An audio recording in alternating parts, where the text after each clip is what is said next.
the goal line. Wakeham kicking out Northaluma's way. Here comes Daden. Scramble. Tigers. Alex Twell. Alex Twell has ended up with a ball. Oh no! Unbelievable. One small step for man. One giant leap for Alex Twell. Welcome to the Ultimate Supercoach and Fantasy Sports Show. You are now listening to the Insight Fantasy Sports Podcast.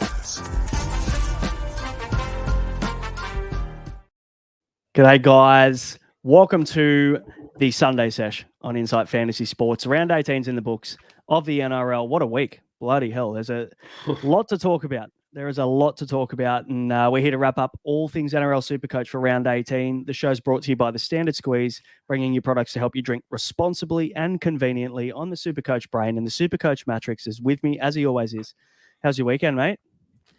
Yeah, good. Went down. Actually, listen to this. Have you ever exercised and just felt awful after it? Because today I was down the Gold Coast and I went, I'm going to go for a run. Yeah, the handy little 3K, got my groove on. Anyway, feeling fit. Yeah, everybody else on the Gold Coast ran like 43Ks today. So, yeah, it was a real kick in the nuts, to be honest. To be fair, usually I'm not a runner. I'm not a good long distance runner, man. You give me a 100-meter sprint and I'm sweet, I'm pretty quick. But anything over 500 meters, I'm dusted. I'm no chance. So, but usually when I'm in the gym, I don't regret a workout. But I can tell you what, once I've done a long run, I usually feel pretty ordinary. So yeah, I know what you're saying. Well, I did a short run and I felt ordinary. So yeah, no, feels. I'm not very fit at this point in time. Not running fit anyway. But mate, we're not here to talk about running. We're here to talk about NRL Supercoach. And, I guess there's plenty to talk about, all the winners and losers from round 18, mate. For everybody who's on, thanks for joining us. Drop your questions for the week just gone or let us know how you went in the chat as well, because there will be some massive scores this week. Massive scores. And I'm looking in my leagues at the moment and I'm trying to work out what par is, and I can't really get a gauge, but honestly, I reckon par could be 1450 as a minimum. Maybe I'm a little bit shallow on that. How did you go this weekend? yeah, so not fantastic. I think I got 1346 before updates. And yeah, look, things just didn't really go right. I didn't straight captain Nico, even though I vice captained him. So brought him in, had to cop an AE, probably not the worst thing in the world, and just didn't, I suppose, have the other guys that got 170. Didn't have Drinky, didn't have Ponga. Even though, yeah, nearly consider both those guys some of my guys. But, yeah, just missed out on a couple scores. Was a bit disappointing. Had all the normal guys that got, your 90s and that. But, yeah, just a bit of a different week. Yeah. I finished with 15-11, and I still feel like it wasn't enough. I don't know what, it's one of those weeks where I feel like when you see so many 1,600 plus scores in the leagues that you're in, you start to panic a little bit and think, fuck, how far off the ball am I? I'm sure I'll probably see green arrows, but it just doesn't feel like I will. We're also in some pretty good comps too. Yeah. There's not too much there. Yeah, I think I'll see a bit of red, but it might not be as bad as what I think. It might be top 20%, might be top 25% or something, even though right now it feels like a stinker. And I think the longer the season goes on, the less, the more gap there is between teams and the less movement there is week to week. So at the start, if you have a really good week in the first, 8 weeks or whatever, you might even go up 4,000 or 5,000 rank in 1 week. Whereas the longer the season goes on, the less you're going to get those big jumps. So, I felt like I did okay last week. I went up 200 spots. It'll be very similar this week. I'd love to get into the top 3K, but that's kind of being ambitious, I think. But anyway, mate, before we jump in, let's talk Standard Squeeze. Standard Squeeze, the major sponsor of the podcast. Head over to standardsqueeze.com, guys, for 15% off. Use the code INSIGHT15. I've already put some Coke in it. I've got my 4-in-1 right here, and I've actually got my squeeze bottle right here that you can just squeeze, and it fills up the 30 ml chamber. Just pop it straight in there, and you're ready to rock and roll. So live pour on the pod. Can't get any better than that, can you? All right. Now, Shark, actually, before we go into the teams, did you know that this was the first week since round 16 of 2004 that there was 350-plus scores in the week? Yeah, right. Yeah. Fun fact for the week, mate. So I've got something about the West Tigers. So after 80 minutes, they're they're 0 for 74. How do you reckon they're going to go in the next session? Yeah, no, pretty good. I mean, I think for the rest of the Test match, they'll do okay. Yeah, none for 74 is a really good start by the opening batsman there. I think it's Jareen Buller and David Norfoluma are in at the crease at the moment. So, who's Stafford Toa coming in at number 3. I'm not really sure how he's going to go at first drop, but we'll see. We'll see how he goes. I mean, we're in true match fashion at the moment, aren't we? Fuck, that was poor. It's been a rough week, man. It's been a rough week. From being a Tiger supporter to then also not having any Cowboys in my Supercoach team, it was just a bloodbath. There's nothing positive I can take from that at all. Can I? So I struggled a bit this week. We'll have a look. Let's just see all the comments. Troy Vickers gave Matty a touch up. we go. Azza wants to know, how do I go this week against Regan Hoger? And then Regan Hoger pops in to just ask me how I went against Hoger's Heroes. So, oh, how the mighty have fallen. Everybody's here to give me a spray. You know what? You got me this week. I lost 4 of my 6 leagues. So, at the start of the year, if you scored 1346, you'd be pretty bloody happy about it, right? If we said you scored 1346 and lost 4 out of your 6 leagues, and you just got champed live on air on it as well. I just got live champed. Yeah, you got champed live. Champed. That's terrible. We might even make some merchandise about that. Live champ. Yeah. Wow. Mate, we won't rub it in any further. There's a fair bit going on. We might even just dip into the questions very quick, or even maybe give a shout out. At least I'm a Broncos supporter and not a Tigers supporter. So, or Aaron on the other hand, he's a Dragons supporter. So I'm doing okay. Hey, if you're a Dragons, a Bulldogs, or a Tigers supporter this weekend, you just got to bury your head in the sand, don't you, and just completely ignore what happened this weekend. What do you think these guys are so excited about Supercoach? Why do you think I'm so excited about Supercoach, mate?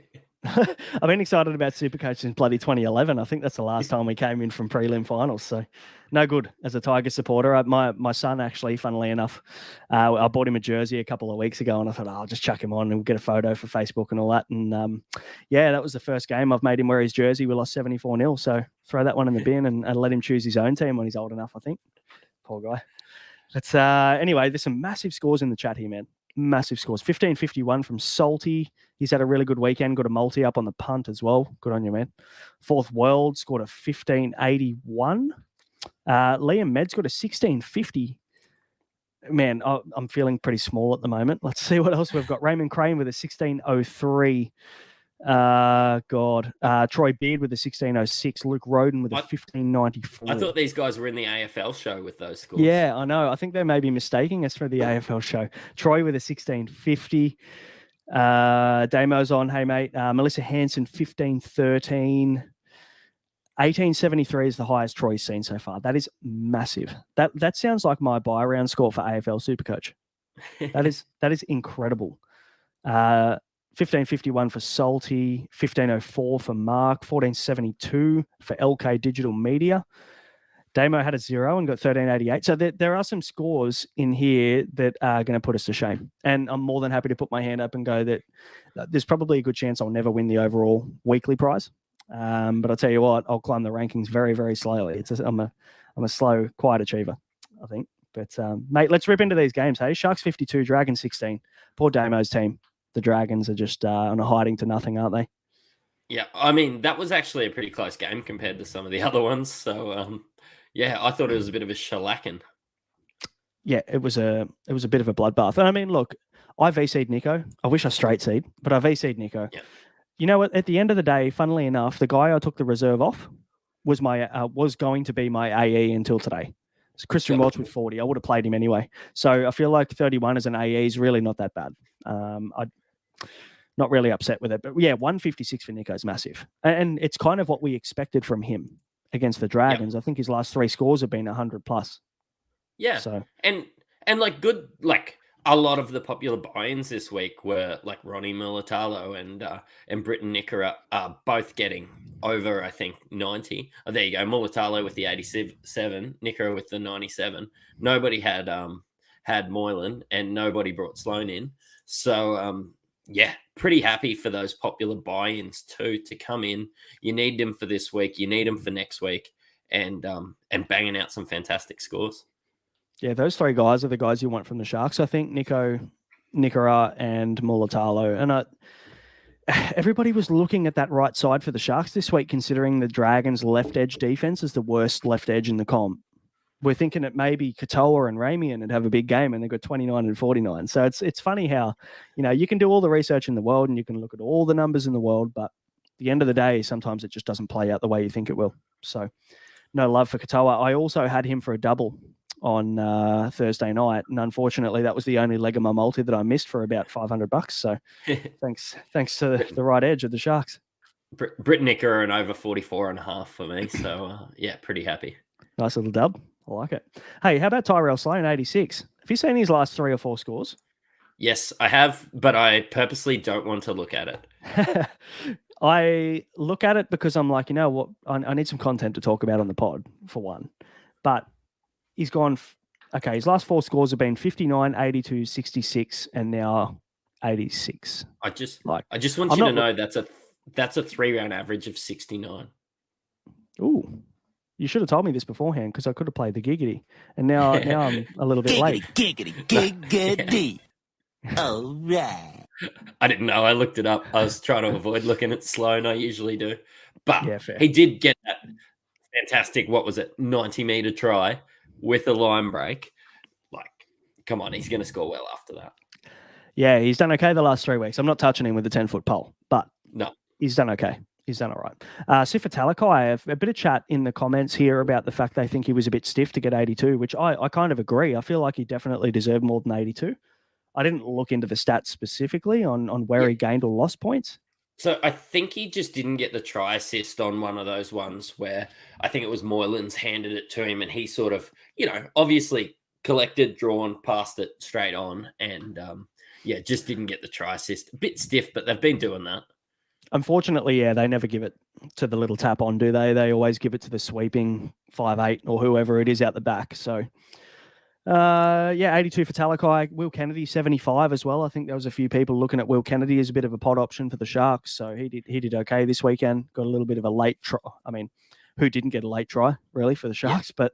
But a try in 75. Look, I know we're a Supercoach podcast, but what do you think of the Dragons coach saying, hey, guys, look, there's the door if you want it, except you, Ben Hunt. You sit back down. Just you. Sit back down. There's the door. If you don't want to be here, there's the door. Except you, Ben. Not you. Not you. I think what they're trying to do is they're trying to set a standard and take a stand that they're not going to be walked all over. When you get somebody come to you, right, and they say, no, I want to leave. I hate your shit show of a club. They're rubbish. Basically, which is what Ben Hunt's done. I want out, as soon as Hook leaves, that opens the door then. It's like a revolving door. Like as soon as Hook leaves, it opens the door for everybody else. The dominoes start to fall, right? That happens in every job. I feel like I'm happy that they didn't let him go. And I know that you're probably, as a Broncos supporter, a little bit disappointed about the fact that you don't get Ben Hunt for the rest of the year, which I would be too. But I still don't think it's I don't think it's good for the league. I don't think it's good for the NRL, where you go from last place Dragons team that look like a shambles to going to a first place Broncos team that are genuinely contenders for the title. Like I just don't, it just doesn't sit right with me. And we haven't really spoken about it much on the pod, but I'm kind of glad it's played out the way that it has. Yeah. Look, and that's fine. There's no consistency there. Like everybody's okay with TPJ going to the Panthers and that happening. Just suddenly, as soon as it happens this time around, hey, but it's okay for other people to be shown the door and just leave if you don't want to be here. That's all. Yeah, no, I agree with you on that 100%. The TPJ thing wasn't right to start with either. That's exactly the same scenario we're talking about now, right? Yeah. Except just, it's okay for the Panthers, So, yeah. No, I agree with you on that. but yeah, it's one of those. We could talk about it all day. Probably should. Yep. We're a Supercoach podcast, so we'll just move on. How about let's talk contracts again, because Zach Lomax is another one that basically has been told to negotiate with other clubs in 2024. Like, how do you take that as a Dragons supporter? Because personally, for me, Lomax has been one of their best, aside from when they chucked him on the left edge.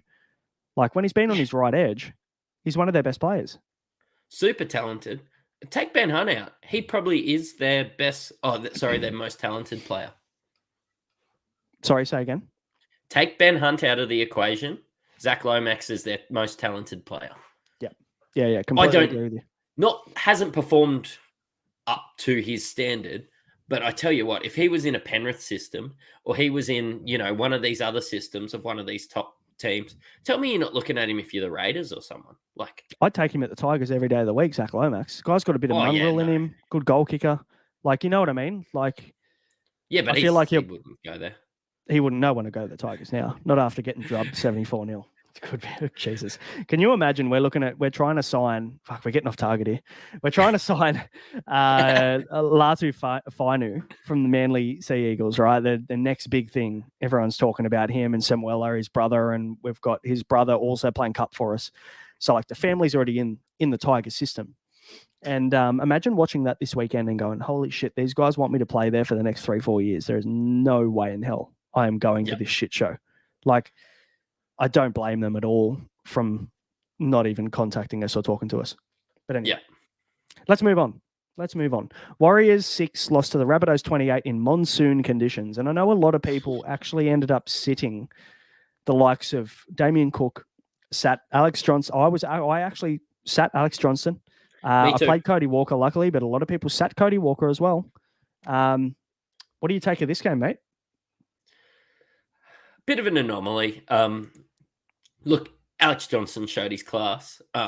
Just held on to it in these conditions.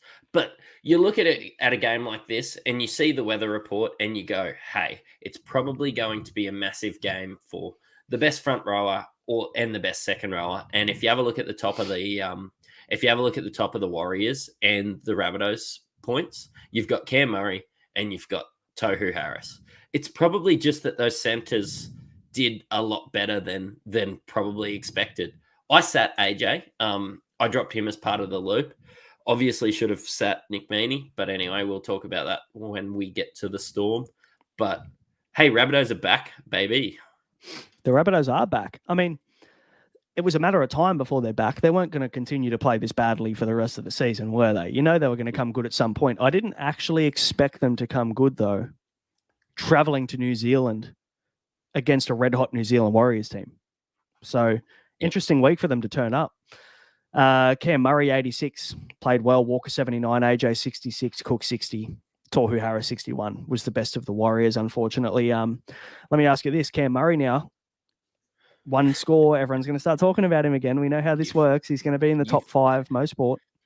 You know what? Upload that deleted TikTok that we have saved in the in the back burner.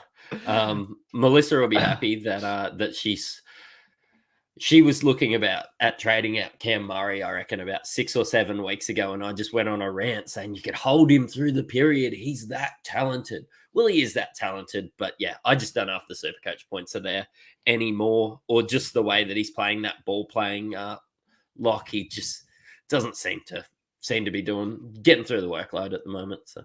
And look, without the try, I mean, he got the line break and he got the try. What's that? 27 points, right? So or 29 points. So without the 29 points, he scores 67, which is still good. No, my maths is terrible. 57. It's still good. Can I put it into perspective? Cameron Murray is currently 467K. Crazy. I borderline just want to grab him and stash him at that cost. I've got 5 decent 2RFs at the moment and Matt Dury. And Matt Dury is going to stay there the whole year. It's going to be great. We're going to have a great party. It could have been the Cardi party as well, but I picked Dory at the start of the season. That's probably I changed it at the pub the day of the first game. Price Cartwright into Matt Dury. Yeah, that sucks. But yeah, 467K Cam Murray. Imagine trying to. I don't blame anybody to go and get him at that price. That's all I'll say. The problem is the Rabbitohs buy, the draw coming up is shit. Like they've got 2 buys coming up around 20 and 26. We've spoken about it a million times. We won't gonna go on about it again, but he plays 2 less games than everyone else. This could be zigging when everyone's zagging. And you're getting a guy for 467K. A guy that you buy in for 467K at the moment is not a guy you need to play every week. No, completely agree with that. But he is the quality of player you would play every week at a discount. Yeah, exactly. I don't hate it. Melissa brought in Nickera for Murray this week. And hey, look, I still think that's the right play. I still think Nickera scores more than Murray for the rest of the year. He's going to play 2 more games than him. Just costs 200K more. Yeah, but that's okay. I'd rather pay 200K and have a bit of a surety, I guess, around the player I'm bringing in. So don't hate it. I sat AJ, like I said. Some sat Cook and Cody, which is interesting. I found the most interesting part of this game was in the monsoon conditions. It was super, super wet. 92% completion rate for the Rabbitohs. 92%. You don't see those kind of completion rates in normal dry football, let alone in this kind of mud puddle that it was on the Friday night. So very impressive for the Rabbitohs. AJ scoring a double in the corner. Usually you don't see the ball shifted that far, but full credit to the Rabbitohs. They played really good footy. I'll tell you what I was full credit to the boys. I was very happy about the fact that CNK, Sean Johnson, AFB, DWZ, all the acronyms in the world all flopped this weekend because I don't own any of them and they've been absolutely ruining me every single week for the last month and a half. I got a message from some poor girl, and she's had Nico in reserve with a straight C on Sean Johnson instead. Oh, is that not nearly the biggest swing you've ever seen in your life? That hurts. That hurts a lot, especially when you've also got guys like Ponga getting 170 odd or whatever. Like, yep, yeah, that sets you a fair way back. We're not panicking on anybody after playing in these conditions, though. Like, we're not panicking on CNK. We're not panicking on, Richie Kenner. We're not panicking on anyone. It's just Sean Johnson. It's just one of those weeks when you didn't expect the halfbacks and the fullbacks to score well. No, not at all. Hey, I've got a question for you, and I guess it leads into our next game as well, because a lot of people brought in Damien Cook. Mm-hmm. Back when he didn't get named in Origin, everyone's like, yep, this is going to be a bargain. I'll jump on Cook for the Origin period. And then he obviously got named in game 2 and shot everybody's plans up. But the plan was always to go from Cook to Grant. And I think mine originally was, and I think a lot of other people were as well, they want to go from Cook to Grant for the run home. Do you even need to do that now? Because, I mean, Grant got 73 this week, right? And Cook got 60 in 60 minutes off the bench. Do you really need to trade out Damien Cook if you're a Cook owner to get Harry Grant for the run home? I suppose it just depends who your other hooker is, because there's going to be a couple games where you're going to have to play that other hooker. Yeah. Yeah, I suppose. Yeah, you're right. You are right. So, yeah, it's depending who your other hooker is, and you're looking at round 26 and round 20. I've got Reid Midney. Sorry. Pronounced his name wrong. I feel like I can hold Cook with Marnie as my second hooker. I feel like maybe if you've got like a Sonny Luke or someone like that, like you're in trouble. I feel like round 2026 you're in deep strife. I'm honestly getting in Grant this week, but I don't have Cook. Oh, not this week. I'm getting in Grant the week after. Yeah, I've just made the decision in my head. Sorry, that I was watching the game and I was just like, Grant is coming in. I've got Reece Robson. I saw that game. I saw Reece Robson score after they put on, like, what was it, 140 on the Tigers. So, yeah, it's time to go, and it's Grant. And if I have a choice, I'm going that. I suppose it's how many trades you've got and whether you think it's worth the trade. I think Grant is still a must. I think Grant is a must-have for the run home. Have a look at his last 7 games. Have a look at the fact that Cook misses 2. You're probably going to have to play. Does Reid Marnie have a bye in round 20 as well? Not 20. Let me have a look. I'll have a look. Jamie actually wouldn't go Cook or Grant. He would rather go with Cody Nikorima. What are your thoughts on that? Oh, you know what? A week ago, probably about 2 days ago, I would have said that that's awful, but hey, it does look like JMK is not going to be back. Yeah. I mean, we'll cover that when we talk Dolphins, but that's a big play. talking But point. JMK not being back actually means more minutes for Nicarima, in my opinion. Yeah. I just double checked. Bulldogs have their last bye in round 23, so it's a solo bye, which is good. Yeah, which means you can cover. I don't hate holding Cook then. Reed Marnie is capable of punching out a 70. Yeah. I mean, at a floor, you're going to get 40 odd, or maybe 35, 40. Like, it could be worse. It's a Hooker's garbage this year anyway. So, Storm 16, Panthers 34, mate. 16-0 to the Storm. Start the game and then lost 34-16. So, a bit of a drubbing there in the end. Panthers kind of wore them down in true Panthers style. Isaac Tungo, that you said on the pod maybe about 3 weeks ago now, is starting to kick in for you. 118. He played quite well. Got a couple of tries. Get him though. No, we never do. We just talk about it. The problem is we make all these calls, but we can't go and make 5 trades a week like Supercoach won't let us, unfortunately. No. So, but yeah, Tungo was fantastic, and when you go have a look at Taruva's score, it just goes to show that this man does not have the pass button on his controller. He does not. It's broken. You know when people play with like, oh, sorry, my R1 doesn't work on my PlayStation controller. I can't pass. I can't icon pass properly. That's him. Stephen Crichton 80, Grant 73. We mentioned Nelson Asofa Solomon is an interesting one at 82. He got this weekend, and he's playing on an edge at the moment. Obviously, that's because Eli Katoa is out. But is there a world where they potentially keep Nas on an edge? Because if they do, I'm very interested. No, but did you hear the rumors that Eli Katoa could be out for 3 or 4 weeks because it needed surgery? Yep. So that's, you've got job security for that amount of time. And Nelson Asafa Solomona played really well. But it's not like they're winning with him there. They're still bringing Eli Katoa in at second row. Yeah, I think so. And look, when Nas, when Eli Katoa comes back, Nas moves into the middle again, like he always has. So it's not like he drops to the bench or anything. They'll just move him back into the middle of the field. So yeah, could be which is could be fine. worse. He's a perfectly serviceable third front row forward. Yeah, and definitely wouldn't be relying on starting him every single week. But I think what's he at, 520K or something like that? I mean, I don't want to spend that money. Yeah. I don't want to spend that money in my front row forward at this time of the year, but he's coming off a 90 and an 82, playing on an edge. Imagine Nelson Asofa Solomona running at Isaiah Katoa for the Dolphins. Like that's the kind of matchup that we're going to get. Like small halfbacks, Nas is going to be running at him, and he could easily get isolated one-on-one with one of those smaller halfbacks. Like it could be Tri-City for him. Yep. So anytime try scorer for you punters out there might be a play for Nas over the next maybe 2-3 weeks.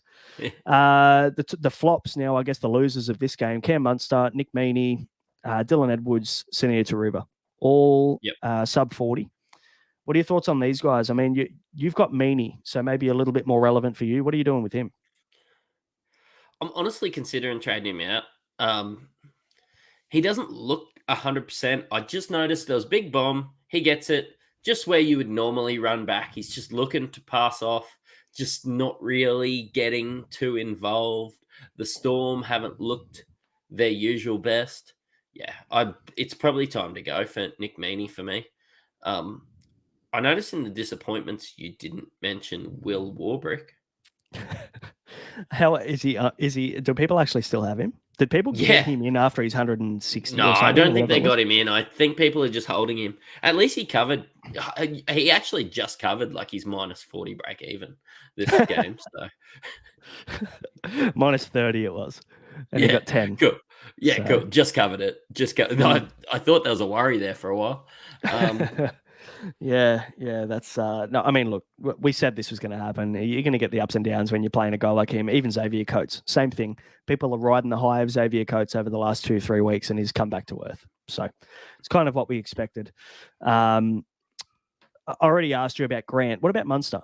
Is Munster now a must-have in the 5'8"? Because now we've got guys like Kalen Ponga coming off 176 or whatever ridiculous score he got today. Where and people then also have Cody Walker who got 79 in the wet. Like, do we need Munster?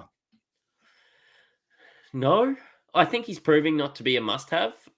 I am still pretty positive that come round 20, I'll want a piece of the pie. Mm. At that price, he's not even that expensive. Like I was talking about AJ Brimson being a great buy at 520k. Like honestly, Munster's going to be sub 550k. I'm going to be getting Munster, and I'm going to be getting Grant. They're my two trades in round 20.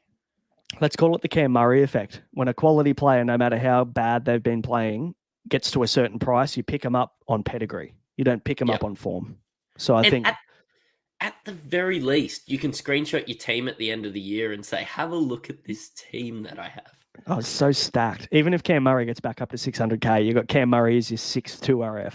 I mean, you're balling. Oh, yeah. Yeah. Going to make a great Twitter post. Raiders 26 in the next one beat the Titans 22. I'll tell you what, the Raiders just love letting teams come back into the game. And the Titans love fading in second halves. So it was a little bit of an interesting one. I'll tell you who I hate not having, David Fafita. Oh, I thought you were going to say Hudson Young. Also him, and also Tino. There's so many of these guys I want, but David Fafita is number one on my list round 20. As soon as lockout happens on round 20 and he gets through Origin unscathed, fingers crossed, Fafita's in my team. Don't care what he costs. I mean, the good thing is he'll lose about another 35k. So we've got him at about a 70k discount or something from what he was when we just thought he was going to drop 200k. Like that's what I'd planned for. Yeah. So it just shows how good he is. It just shows why you want him. He scored 500s in a row. Really? 500s. I think it's 5. I know. That is Steve Smith numbers. Bit of the Don. Bit of Donald Bradman about David Fafita at the moment. No, sorry, I'm wrong. Minus the 6. Take the 16 out. So 5 out of 6 games. Anyway. Brings his average to about 80. So it's like Donald Bradman getting out for 4 when he could have averaged 100 in Test cricket, and he averaged 99.94. Don't ask me why I know. Bit of a cricket nuffy, but Huddy Young, genuinely 540k he was this week and gets a 93. Like sensational. Like so good. I have mad regrets. I had him traded in and out, and Jeremiah Nanai in and out about freaking 20 times this week. And I saved the trade, guys. We're okay. I've got 11 instead of 10. Spew. Well, and we spoke about it Tuesday. And even when we did our run home pod, we spoke about Hudson Young, and we're like, I really want this guy. I want him in my team. I might just grab him anyway, even if he gets picked in Origin, or just take a punt and maybe he doesn't get named next week. Like he plays Origin. He has to. I don't think he loses his spot. I think he's part of the future of New South Wales for the next, decade. But yeah, it's hard not to own him. And also, you as an owner, that'd suck even more because you had to move him out after he got named in Origin, which was unexpected. So that kind of sucks. But I probably, like, going back this year, I sort of towed the line. I didn't expect Reece Walsh to get picked. I didn't expect, like, Hudson Young to get picked. I probably spent a bit too much time trying to guess the Queensland and New South Wales team. But when you're trying to, you want the best players that aren't playing in that. And, got burnt. You win some, you lose some. That's it. Mate, Salty wins some. He listened to you and got Hudson Young and held him the whole time. So be very happy with that one. It's a shame he won't play next week. And then also he won't play the week after, right? Because Canberra Raiders have the bye in round 20. So, I mean, you're going to miss him for a fortnight, but he's a hold for the season. So that's good player for the last, 6 or 7 weeks. Yeah, definitely. Absolutely. The other two, Tarpany 80, which is a great score for Joseph Tarpany, very well owned. Corey Horsburgh 71, so he'll go and make his new Queensland debut next week as well, or week after next. So good on him. Owners would feel a little bit stiff that he won't play next week, but anyway, is what it is. It's hard, like you like got this player because you consider them really good, and then you're disappointed because somebody else thinks they're really good. Yeah. The pod factor disappears a little bit, doesn't it? Yeah. AJ Brimson, 54. I feel like he seems inches away from a big score. Like he's just in everything for the Titans, isn't he? Everything. I was so disappointed, but watching him, much like when I watch like a Reece Walsh play or something, just really happy I own him because, like 1 week a genuine VC option every week because Titans are playing pretty good footy. Yeah, they are. I mean, they always score well. It's just a matter of their defense doesn't win them NRL games. So Yeah. from a Supercoach perspective, they're a It's- great team to have a few players invested in. They're still like 9th or 10th, which I feel is a successful year for the Titans. Compared to last year, yeah, absolutely. Mm. He should play for Queensland, correct me if I'm wrong. You're the Queenslander. You reckon he plays Fuck fullback for the off. Queensland in Game 3? I mean, as much as you'd hate to say it as an owner, do you think he plays? Look, again, towing the line of really good players that I didn't think would be playing Origin. That's why I kept Reece Welsh. Probably, why I didn't get Ponga. And then I bring AJ Brimson in, and look who's playing Origin. No, surely he has to play Origin. I think they called Ponga, and he said, nah, boys. Yeah, he was sticking true to what he said at the start. Full credit to the Knights, boys. Still out. Yeah, is that actual recording? That sounded like an actual recording from the call. Yeah, actually, yeah. Billy sent it through to me. Yeah, tough. You've got a pretty long list. You could nearly write a book on the players that you brought in that then got an Origin jersey, haven't you? Yeah, pretty much. It's been bad. It's awful. Mate, let me give you one more player from the Raiders that I don't know whether anybody's talking about, but he's a guy that people snapped up maybe 6, 7, 8 weeks ago. And he was going to be the guy that kind of covered maybe the first buy, and then you moved him on. Jared Croker. His last 4 scores are 65, 55, 62, 57. Like, can you ask much more for a guy that you picked up at 240K or whatever it was that he cost? He plays round 19. I mean, I wouldn't bring him in now personally. I think he's going to be nearly 500K this week. But like for anybody who still has him, continue and just hold Jared Croker for 19 and then just let him continue to rise in price, because I reckon he's probably his price might go up into the mid 500s if he keeps this up, especially if the Raiders continue to score points. And think about who you can turn that into.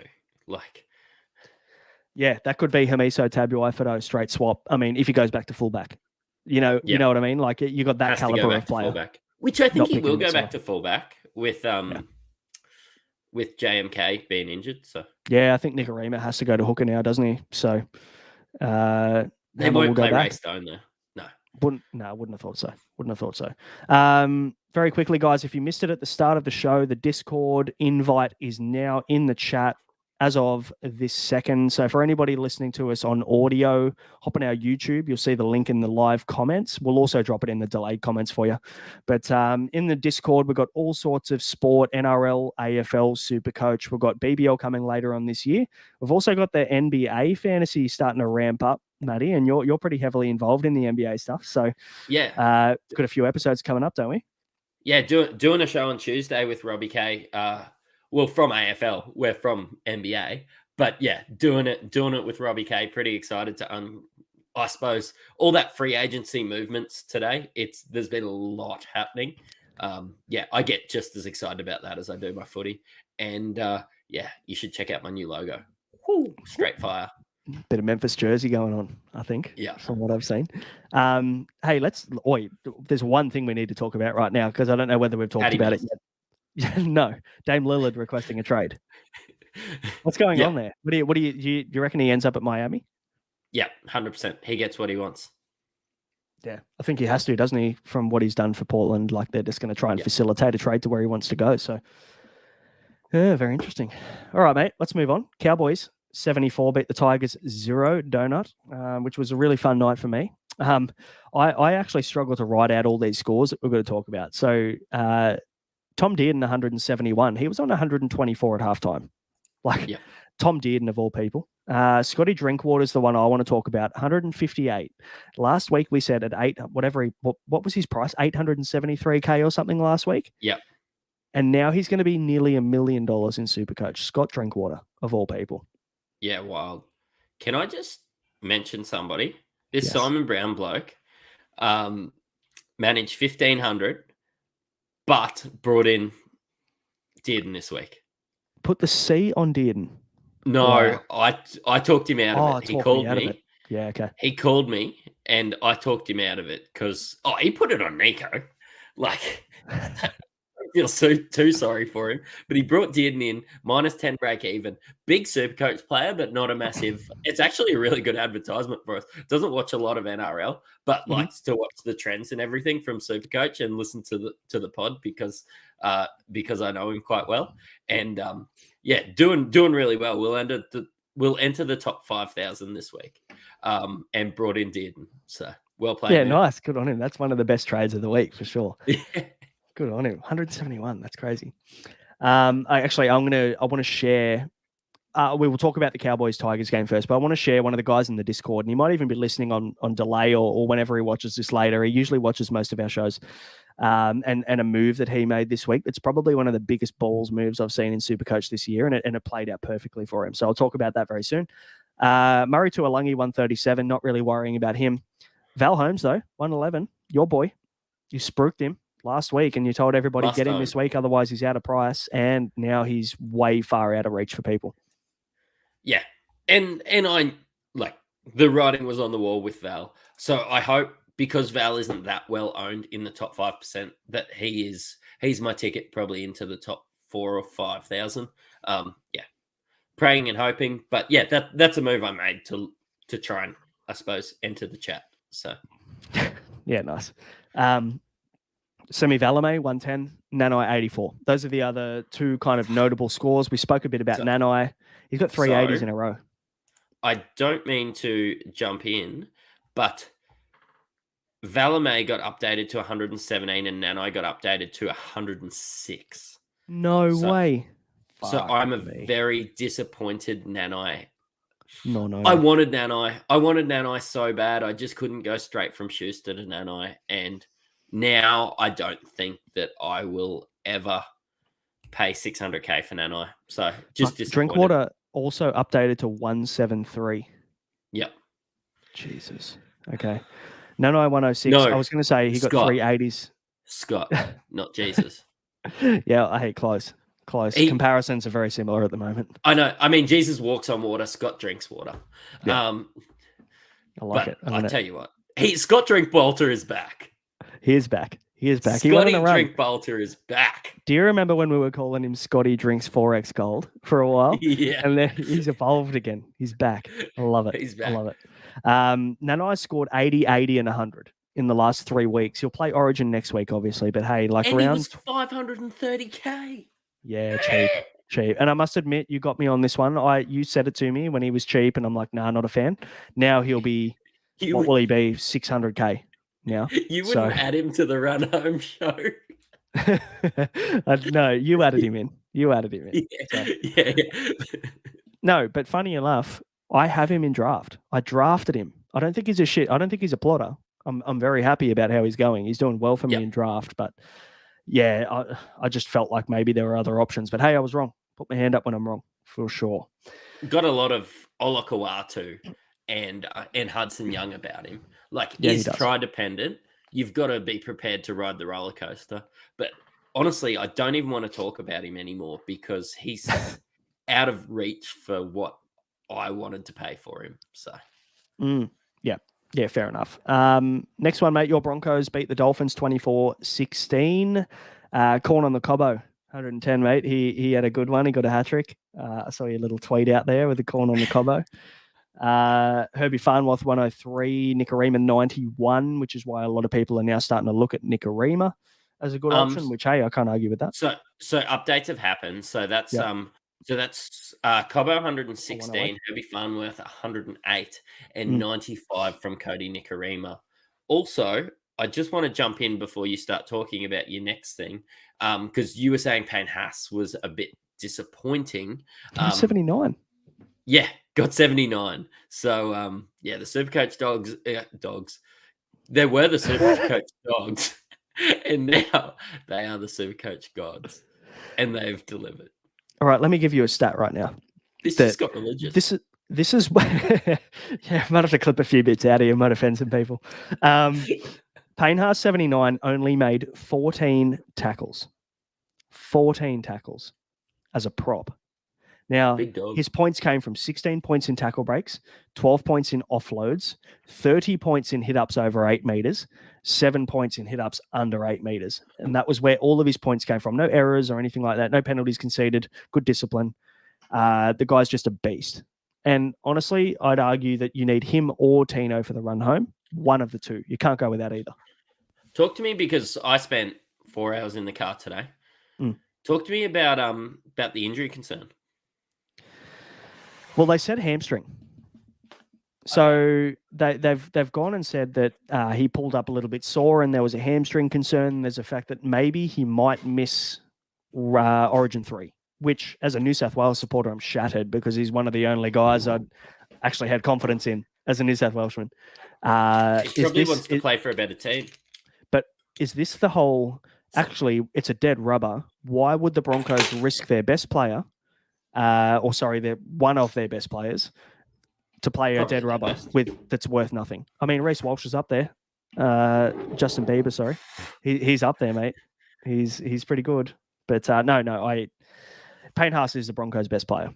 So why would you risk your best player in a dead rubber? That means nothing. Yep. So that's maybe that's where that comes from. I don't know. Yeah. Look, you'd like to think that he would, play Origin if he could. But I tell you what, if he did have a little hamstring niggle, but he's actually not that bad, it's an easy out, isn't it? Yeah. Oh, for sure. I'll still pick him up as soon as he's back. I don't care. He's one of those guys, I think, that once you see it, maybe I'll see a week from him, depending on his break even and what that looks like next game. Might try and pick him up then. Because I've always wanted to do Preston to Haas and then bring Tohu down into my 2RF. That's always been in my head the way I wanted it to play out. So yeah. So I'm in a bit of a dilemma because I spoke about it on our Run Home show. Like, I wanted somebody really safe in the second row. I wanted to pick up, and I was hoping that one of these guys held out. I've missed the boat. Probably not on Hudson Young, but I've missed the boat on Nanai now. I've already got Olakuatu, but I wanted somebody really safe. And Paddy Carrigan and Isaiah Yeo both scored 43 and 44 respectively this week. Oh, how the mighty have fallen. I don't know. I just felt like their floor was 60, and they go and get 44 against the Dolphins, and admittedly 43 against the Storm. I might just have to lean that way. I don't know. It hurts a bit. That's my ego. I still think they're great plays. And I don't think it changes what we've said on the Run Home show about either of them. I mean, Isaiah Yeo and Paddy Carrigan are both quality players. And I think their minds are on Origin throughout the last 6 to 7 weeks. Like, it's hard to, yes, they're professional athletes, but they're going to be thinking about the bigger stage. They're going to be thinking about Origin. They're going to be thinking about playing for their state. So the Queenslanders are going to be determined for a sweep.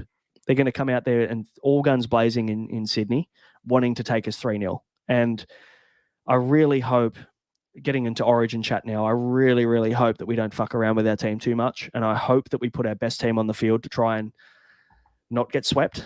A lot of people are calling for mass changes and, you've got to blow the team up and you've got to think to the future and all this kind of stuff, which I understand why they're thinking that. But you go and do that, you're losing 3-0. Yep. Yeah, so if you don't play Teddy at fullback, you're losing 3-0. If you play Teddy at fullback, you're losing 3-0. Yeah, we're still losing 3-0. Teddy's not the determining factor in this one, I don't think. Hey, tell me about Jeremy Marshall-King. Because sorry, I think I lost you there a bit, but anyway, I'm back. Yeah. So tell me about Jeremy Marshall-King, because you're the one that broke the news. I actually didn't even see it or hear it, but it's clear that Bennett maybe has said something in the press.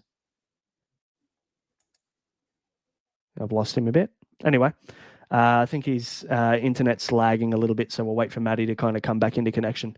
Piakura was a little bit disappointing, 32. Pretty poor work rate, unfortunately, for Piakura. I thought he'd be a little bit better. Matty, can you hear me? No? I don't know if it's me or Brano that's cut out, but either way. Hey, maybe, can you hear me now? No, can't hear him. That's all right. I think maybe internet's a little bit dodgy for us tonight. We'll see how we go. We'll push on for a little bit. Piakura, a little bit disappointing, 32. I still feel like maybe he's a guy that you just hold on to for a little bit. And Azarko, 50. means he's going to plummet in price. So hopefully we're going to see Azarko nice and cheap in maybe 2-3 weeks' time. We'll be able to buy him back for the run home. He could be a guy that you want for the run home. Matty's just cut out. He'll be back with us very soon. He's doing a Carmen. Yeah, he was. Well, answer actually, maybe we'll kind of rip into a couple of questions very quickly. Whoa. There he is. He's back. That's saucy. Yeah, he's back. I tried to cover us, but hey, tell me about Jeremy Marshall-King. That was the question I was asking earlier before you lagged out.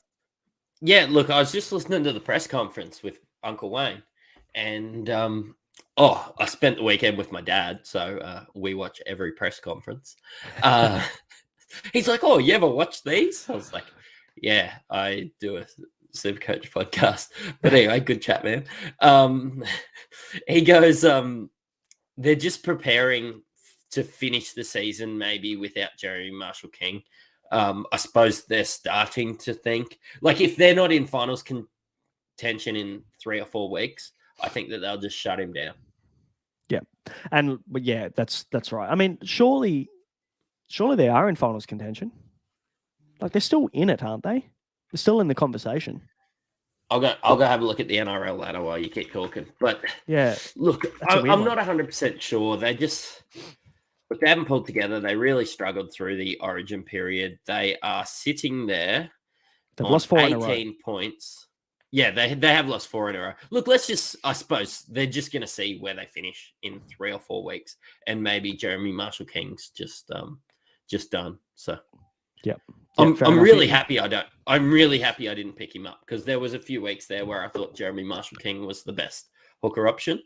Then he got priced out, and that's why you just don't pick up somebody that after they price out unless they are called David Fafita.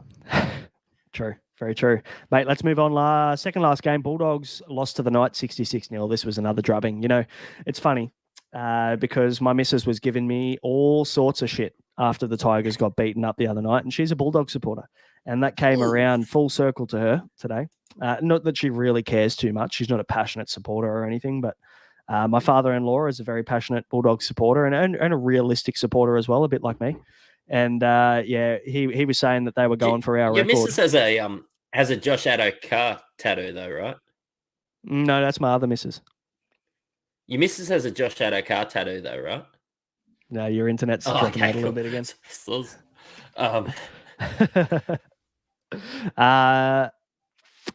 I guess with this one, man, like Ponga 176, Best 146, like so many scores over 100 in this one. Fitzgibbon, Crossland, Marju 101. Like that. I mean, no one's looking at Fitzgibbon. No one's looking at Phoenix Crossland unless you still held him from back when you got him as a cash grab. I don't know whether you would have played him this week, but here's my fun fact. Here's my story for the week. My story for the week was one of the guys in our Discord. He had the VC on Nico Hines. Nico Hines 156. Obviously, the VC loop was in play. He has Bronson Garlick as a hooker, and he thought, you know what? I've got 11 as my automatic emergency. Not a great score. I'm going to run the gauntlet on Ponga as captain. And he put the captain on Ponga, even though he had the loop with Hines 156, and he's gone 176 double. Pulled out the captaincy and ended up, I think, 40 or 50 points ahead. So honestly, that is one of the biggest ball Supercoach plays I've seen in a long time. Going against a 156 VC loop. And he's like 1800th or something. Like he's very, like a big play. Yeah, he's in the conversation for sure. So full credit to Brent. Shout out to Brent on the pod because I don't have the nuts to do something like that. So good on him. Good on him. Hey, let me ask you this. Harry Edwards. I've got him. Do you still have him? Yep. Only played 40 minutes. Got 31. Whatever. Yeah, 31. Ended up being my AE. And I think yours as well. Now, he's going to lose cash this week and probably will have an even higher break even next week. Do we nuff out now?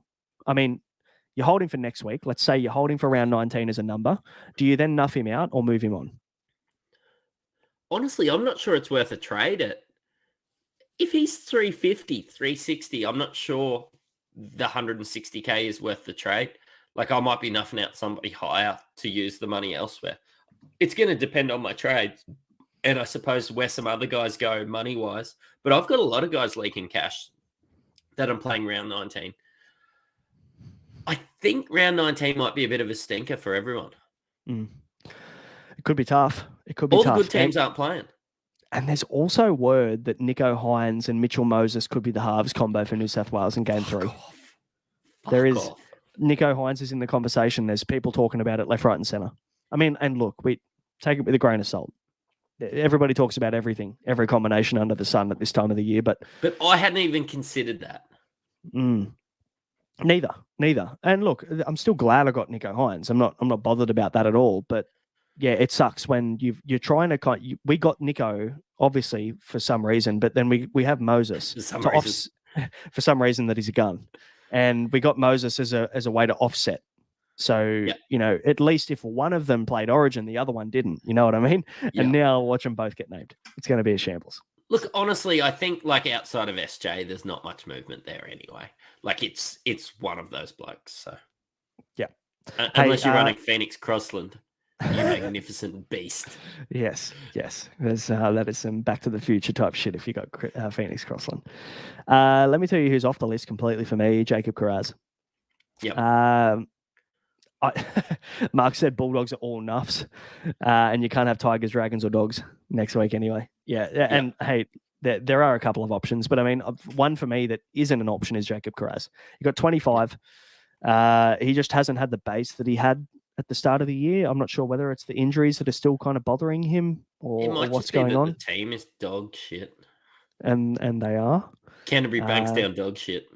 Oh, yeah, it's probably a little bit far, mate. But no, they're not good. They're not good. They're for sure. They're awful. The Knights are not that good, and they scored 66. Yeah, that is a fair point. At least the Cowboys are playing good footy at the moment when the Tigers get pumped by them, and the Tigers have shown before that they can beat the Cowboys. This is just honestly the worst performance I've ever seen in my life. Yeah, it wasn't good. Let me rattle off two names to you and two scores as well that are people that one of them we actually talked about in the Run Home pod, funnily enough.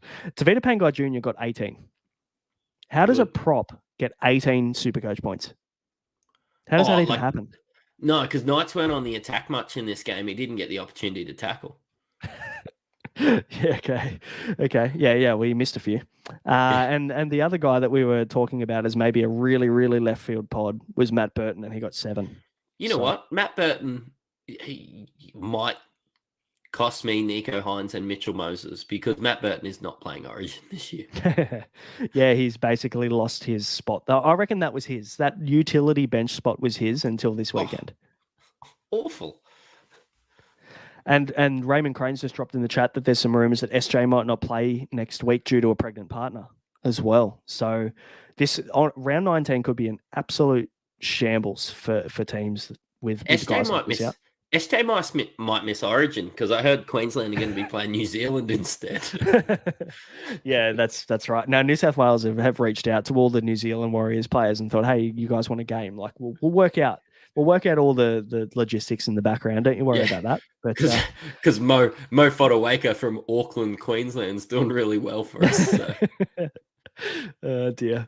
On that note, let's move on to the last game, mate. Manly 18, Roosters 16. This was the game of the weekend, I reckon. This was actually a really good way to finish the weekend. Roosters had a set of 6 on Manly's line to finish it off and just couldn't ice it.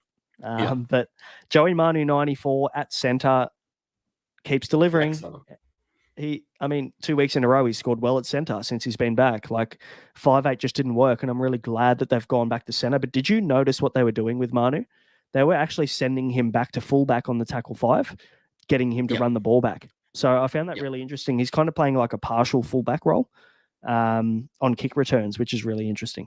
So that's great for Manu. If you're not a Manu owner, does that change things for you now? Does he become nearly almost a must-have? Yeah, look, I'm lucky that I have him. I had considered trading him out and then just started playing good as soon as I said that. I think he's must own for the run home. Yeah. It's funny, we were talking about Manu and everyone was saying, he doesn't look himself. He hasn't been great. And we bought him when everyone was talking about the fact that he doesn't look great and he doesn't look himself, right? And because it's cheap. It's worked out beautifully for us because we bought on pedigree. Another perfect example of we bought on what we know he can do, not what he was doing. And I feel like there might be a few more opportunities this year to buy on blokes like Cam Murray, who we know what he can do and not what he is doing. Perfect example is Joey Manu. Jeremiah Nanai, Hudson Young, all those blokes that were in the early 500s. How good would you be looking right now if you jumped on? All these guys, super cheap. So one guy that's not cheap and has a massive break-even, Ruben Garrick, 84, only half of his break-even, and you still hold. Yeah, that's fine. James Tedesco, 80. He did sound like he was in everything. Sorry, I was in the car listening to it. Ruben Garrick sounded like he was in absolutely everything. So could see updates. Yeah, I think you will see updates. Probably not as high as 100, but maybe he might sneak into the 90s, maybe. James Tedesco with an 81. Good. I watched the game. He still doesn't look himself, but I mean, look, he gets involved enough to kind of rack up points. So I'm not looking at him. But if you told me at the start of the year that Manly Warringah versus the Sydney City Roosters would be 12 versus 13, I would have called you a liar. Mm-hmm. It's been a weird year. It's been a very strange year. Schuster 43 avoided the AE nightmare territory, I guess, this week for everybody who held. I sold him on purpose to try and get myself away from the AE nightmare that is Schuster, and he went and put up a 43, and he also set up the winning try at the end of the game. Fourth World's asking us, what do we do with him? Mate, do we think he's still? He was on about fucking 20. Like, he was honestly on about 20 till he set up that try at the end. Like, he's not a hold. You dodged a bullet this week. It's time to go, Josh. Ultimate junk. The ultimate junk points. Oh, it's not junk because they were still in the game, but like, just like, how do you play 77 minutes doing nothing? And then, I don't know. But I think that's what you're going to get from him more often than not, though. I think you're probably he's so attacking reliant that whether it's the 77th minute or the 3rd minute, that's how he's going to get his points. So if you're confident that he can go and do that regularly, hold him. But I'm not. But I like to loop on occasion. And he gets 8s. He gets 7s. He gets 9s. The first 3 or 4 games, I think he averaged 50 or 60 and he got that 100 or whatever, and he had a base of 9. So a base of 9 doesn't fill me with that much confidence if Manly have a bad game. So I'm going to I moved on Schuster this week on purpose for that reason. And Schuster's going to be gone before Harry Edwards, because Harry Edwards is going to get a 30 or a 40. Yeah, agree with that. Jake Turpin, your boy, the bowl cut, he got grade 1 HIA this week, got a head knock, so he'll miss next week, unfortunately. But the Roosters don't play round 19 anyway, so he's fine. He doesn't miss a game, so that's all good for him. Good job, Tubbs. Last one for me, Ola Kawatu. We've both got him. He's going to hold price with a 50 at 550k, so his price won't move at all. Can people still jump on? Still happy with that price for people to jump on? Yeah, probably. I would lean towards Hudson Young over Olakau'atu as an owner. Just keep in mind that he's not playing the next couple of weeks, but maybe just wait. Like, Olakau'atu's not playing next week either. Just get Hudson Young instead. Yeah. I mean, imagine if Hudson Young doesn't get named in Origin. Oh, 100% in. I might have to move Olakau'atu because I don't have the trades. Yeah. Yep. He's straight in my team if he doesn't get named for sure. All right. That wrapped up games, which is good. We got through that in decent time, only an hour. We usually fucking rattle on for a lot longer than that, so that's good. Mark is saying he's looking forward to Tin List Tuesday, aren't we all? We'll know who's in, who's out, who's in Origin, with the call-ups we weren't expecting. Beers. Yeah, there's going to be a bit going on. And hey, we don't call it Tin List Tuesday for nothing, do we, Matty? There will be beers. I tell you what, I really treated myself this week with actual proper beer. Glass. Yeah. Oh, glass. Okay. Yeah, good. No tins. Stubbies, no tins. Yeah, good. I like it. Yeah, there will be plenty to talk about on Tuesday. We'll be live as always after team lists, so tune in Tuesday. And Lyle, Talakai, everybody seems a little bit rorted by Talakai, who was in everything and got downdated. So yeah, I don't know how that played out, but I'm not a Talakai owner, so I'm not necessarily too bothered. I said I never would be. Robbie's asking if Dillbags is going to be back next week. So, at this stage, just because the no-fault stand-down has been dropped doesn't mean that he will or won't play. I think he'll be sitting out for the season personally. We're just waiting on an announcement from the NRL or from the Eels as to what they're going to do with him. So Yeah, I'm not really going to say too much, but I do think that it's probably a bad look if the Eels do play him. Like, obviously, from a football standpoint, from a Supercoach standpoint, you hope that a player plays, but I think it's a bad look for the Eels if he plays. So. Yeah. Look, we won't go and make the decision for them. Obviously, it'll be up to them. But I agree with what you're saying. So Yep. we'll see how that plays out, mate. What are your early trade thoughts? Have you thought much towards next week and what that looks like for you? Honestly, not really. It's really hard with the teams that are playing. Like, the fact that I am not going to get a West Tiger in ever, it could be like a Ronnie Mulatalo or someone again. Like, it could be a Parramatta player. Yeah, I honestly haven't had too much of a chance. The people I do want out are Nick Meaney. I was considering Robson, but he did get updated quite sweetly during the show. I was going to have a rant about how bad Reece Robson is, and then he got updated from like 40 to 66. So I'll hold that for another week when he gets 40. Yeah, look, really hard. I'm just going to wait for TLT and hope enough arrives, because next week could be the perfect couple nuffs to set myself up for a couple of round 20 trades, like your Harry Grants, your Cam Munsters, Fafita's coming back. Yeah, I need to save some cash this week, and it just depends on TLT. Yeah, bit of chat happening as you were talking about your thoughts for next week, which is good. Mickey Delaney's in the chat. The one of the co-hosts of the AFL pod loves deal bags. Big Mick. And also, I remember he made this call once on the AFL pod. Someone jumped on and asked about a trade for Dylan Brown on the AFL pod, and they're like, "Who's Dylan Brown?" And Mick just took a swipe and kind of. I was talking about Dylan Brown earlier in the week in one of our chats, and he's like, "Yeah, Dylan Brown for VC this week, actually, a really good play." And Dillbags went and got 120 odd or whatever, and did really well. So he's a big fan of Dillbags ever since he made that call on the AFL pod. So thanks to Mick for hopping on. Mark thought you were sculling a bottle of vino there. Mate, do we get that aggressive? Would it call it, we'd have to change the name of the pod on Tuesday, wouldn't we? If you were sculling red wine. Yeah, look, I don't know. I have had, I did do a pod where I drank 7 tins. So, yeah, we had fun. You had fun. Oh, I didn't drink that pod either. Fucking hell. That was fun. You were just trying to rein me in. Yeah, that was good. We enjoyed ourselves.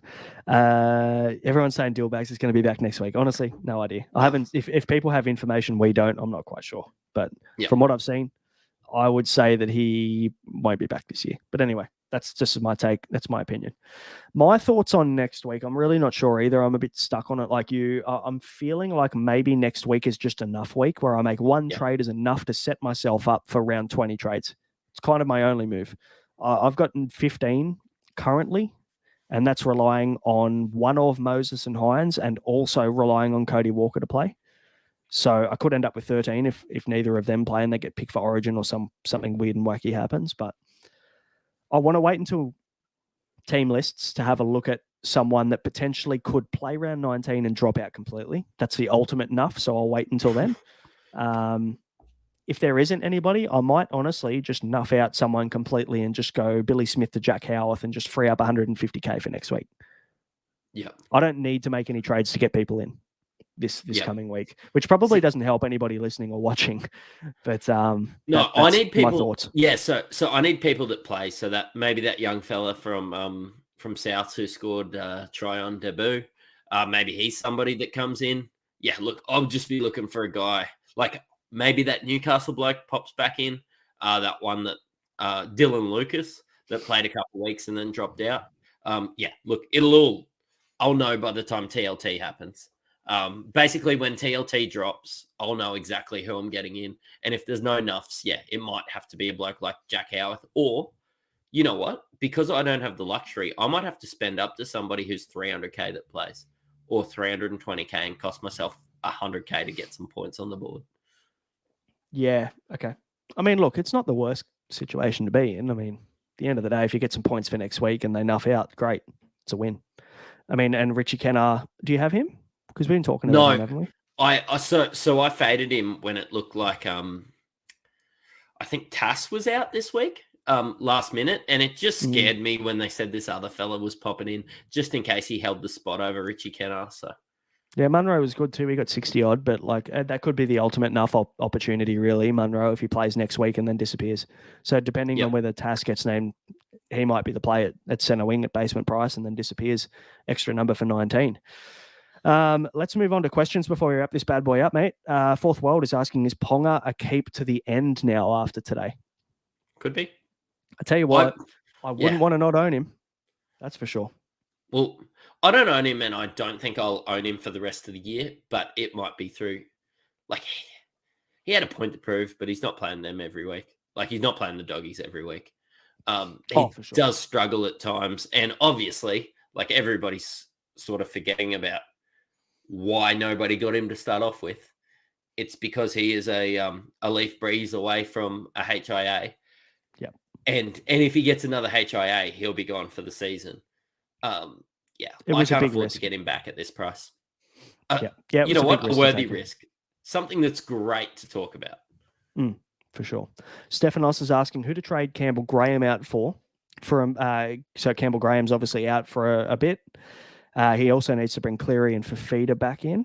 What are your thoughts on I'm assuming a downgrade if he needs cash for Cleary and Fafita from Campbell Graham? Maybe one of their wingers. Like maybe the Richie Kennar or Munro.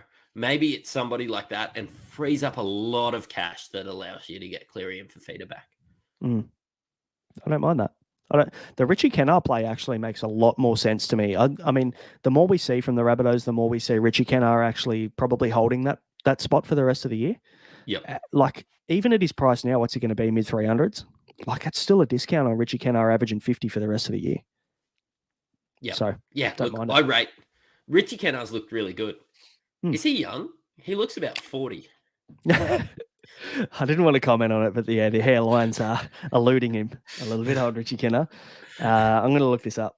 It's going to be... anyway, we'll move on to the next question. Salty's talking about Dylan Brown. We'll let that one through to the keeper, I think. Yeah. Cleary's back round 20. So supposedly back round 20. Yeah, I mean, I want to watch. I want to watch him a game or two. We've mentioned that a little bit. I'm going to watch on Cleary, which is good. There's a bit of chat about deal bags and Salty's on delay a little bit, so he's a little bit behind on the comments. So that we'll move through. Actually wraps us up. I don't see any other questions in here that we've missed. I don't think. Any final words from you, Matty, before we wrap this one up? Not really. This is one of those weeks where it's really hard to talk about my trades for next week due to the fact that it's going to be so TLT dependent. And I think everybody's trade should be. But I suppose we're looking for somebody that pops in and pops back out. Probably looking at somebody like Richie Kennar. I want to save some cash this week because I really need to bring in David Fafita and Harry Grant, followed by Cameron Munster in the next couple of weeks. So I think it's very smart now to start looking at your next month of trades. Honestly, like it's hard because we don't know what's going to happen next week, let alone in 4 weeks' time. So don't ever rely on your plans being set and being solid because it could just blow up in your face very quickly, as we found through the origin period. It's been tough, but I think I'm looking at who I want back in over the next 2-3 weeks, and I'm looking at potentially Cam Munster for the run home. I'm looking at David Fafita as a must in round 20. As soon as he's available, I'm getting him back in. I don't care what he costs. And then I've got a couple of other options I'll talk about in future pods as well, because I think Harry Grant might be an option. And there might be another couple of pods. Nathan Cleary. Like these guys, you're probably going to want back in your team at some point. So, yep. Mate, that does us for another Sunday sesh. All done and dusted. Big week. Hopefully some green arrows for everybody overnight. Always like waking up the next morning and checking. It's all good, Salty. You're all good, bro. I like waking up in the morning and seeing that I've been upgraded 50 points. So hopefully the Supercoach gods can do a little bit of that for me and I can be a bit more competitive. But I need a bit of that. I'm just worried that it's going to be on the guys that everybody has, so it doesn't really matter. Yeah. Like it's going to be on your Garricks and your Manus and Who the doesn't well-owned own them? guys anyway. Yeah, that's right. Yeah, Nick Meaney didn't get updated, so I'm in a world of hurt. On that note, that'll do us. Thanks, guys, for listening. If you haven't, please hit subscribe, hit like, hit follow, leave us a review if you're listening on audio. We will be back on Tuesday for the Tin List Tuesday podcast. All the best. Plenty of green arrows. We'll see you then.